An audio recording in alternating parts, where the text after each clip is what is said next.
नमस्कार सगळ्यांना. Welcome to Pooja's kitchen. आज एकदम झटपटीत असा आपण मसाला पापड करणार आहे. ह्याच्यासाठी जे साहित्य लागतं आहे ते तर सगळ्यांना माहितीच आहे. हॉटेलमध्ये गेलो आपण की पहिला आधी मसाला पापड ऑर्डर करतो.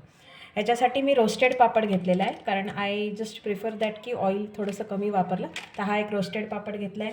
कांदा, टमॅटो आणि कोथिंबीर आणि लिंबू घेतलेलं आहे. बारीक शेव आहेत.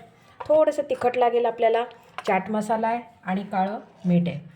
पटकन असं करूया. हे ग्रेट ॲपेटायझर आहे आणि खूप हेल्दी पण आहे, मुलांना आवडतं. त्यासाठी दररोज जरी आपण हे मसाला पापड केलं तरीही मुलं आनंदाने आणि ह्याच्याने खातील.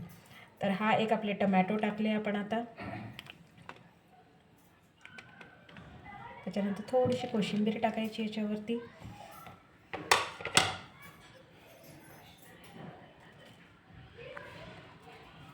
थोडंसं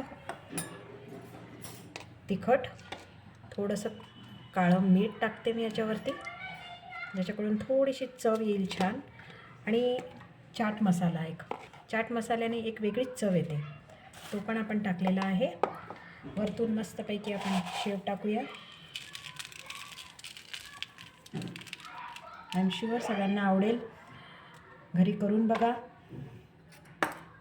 आवडलं तर लाईक करा. Thank you so much.